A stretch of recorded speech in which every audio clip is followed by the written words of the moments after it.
Senator Murkowski. Thank you, Mr. Chairman.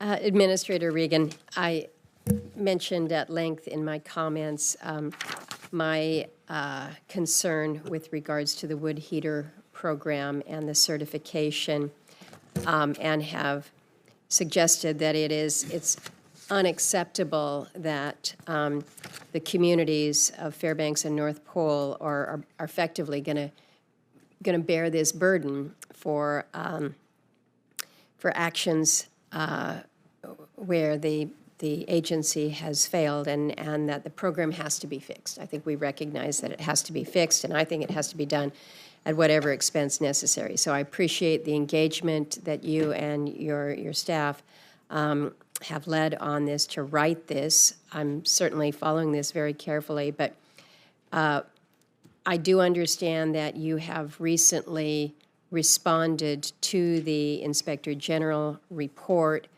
Can you tell me what steps the EPA is taking internally to improve the wood testing and certification standards and the enforcement of those standards? Well, thank you for the question, and we are absolutely taking the OIG's report very seriously, and in implementing some of those recommendations. We are strengthening our commitment to work with the Alaska DEC, Fairbanks, North Star Borough, and other key people in the community. We're also designing a program using $15 million in funding from IRA for testing and other activities to address these emissions from the wood stoves. I want to let you know, Senator, that this issue has my attention. We will continue to prioritize it with these IRA dollars, with the OIG report, and with enforcement discretion. I believe that we can resolve this issue. I appreciate that. I appreciate the commitment that you've made to reform this program and making that a priority. You all also heard my thanks for EPA's leadership in the ANCSA contaminated lands effort. I think you would agree with me that this is one of those situations when we talk about environmental injustice, you can park this program here right there under that category. So I'm going to continue to be a very zealous advocate for our Alaska Native communities and writing this. We've made some good progress, but I think we recognize that there is so much that has to be done in this area. So I would like your commitment that the agency will maintain its leadership role on the issue and to continue to work with me on all avenues so that we can move the needle on ANCSA contaminated lands. Absolutely.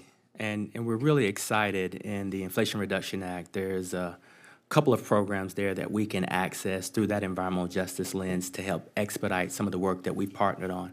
So I'm really excited about that. And thank you for the inclusion of the $20 million in the fiscal year 2023 annual appropriation. I think we're going to leverage all these resources to finally bring some justice to this situation. Good. Well, that's excellent to hear and to know that you're looking at the opportunities within IRA. So I'd love to have further conversation with you. I know we had hoped to have a call before this hearing. Perhaps we can do it as a follow-on, but I thank you for that. Absolutely. I also mentioned my concern with how the rollout or how the implementation of CDS projects is coming through the agency. And I have suggested and would strongly encourage EPA to explore some creative solutions to expedite these project awards, whether it's co-management with states, programmatic NEPA, or categorical exclusions, any of these other ideas. I'm not convinced that funding for hiring more personnel is the sole solution and may not even be the most efficient. But know that I'm ready, willing, and able to help secure new authorities in appropriations bills if it's needed. So I guess what I'd like to hear from you this morning is whether you also are concerned about the execution and the process going forward, and whether or not we need to speed up project awards and make it a top-tier priority like I do.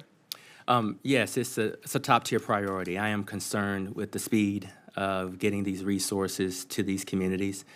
So we are looking at innovative ways to do so while maintaining or staying within those lines that would be sufficient for oversight. We're also, many of these communities have never received this level of funding before. Right. And so we're having to deploy a lot of technical assistance and new programs to be sure that they are prepared to receive these dollars and stay within the bounds of the law. I believe with the $15 million received last year, a fresh approach to looking at how to streamline this and pushing out more technical resources, we can begin to get this program on the right track. Well, I'd ask that we have an opportunity to have a follow-on meeting with your team and our committee staff to discuss some of the ideas on how we can really improve this, especially ones outside of asks for more funding for staff. So if you can commit to working with us on that. I do. Good. PFAS. Everybody's talking about PFAS, rightfully. And certainly in Alaska, we remain very, very concerned. We had included $10 billion in the bipartisan infrastructure law to begin tackling PFAS. I think that's a good investment. When I talk to communities in my state, they very much want to take on PFAS, but they're concerned about national regulations and how they could potentially amount to new unfunded mandates. They also express that the state of remediation technology is not as advanced as it should be.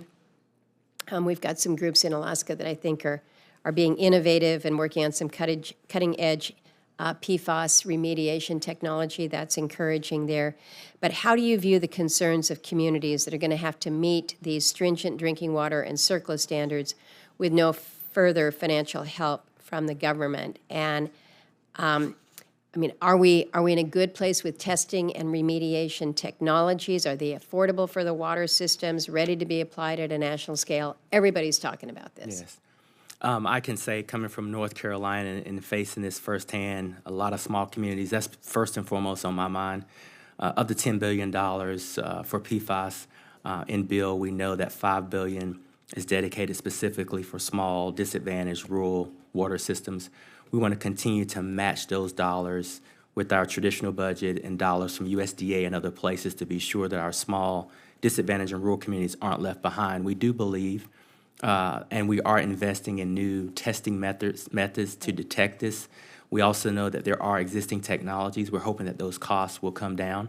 But we want to engage with communities like the ones you've mentioned that have some innovative ideas for mitigation and detecting, because we are in that research and development mode, and all options should be considered. Well, hopefully we'll have an opportunity for you to meet some of the folks that are moving out on some of these good ideas. Thank you. Thank you, Mr. Chairman. Thank you.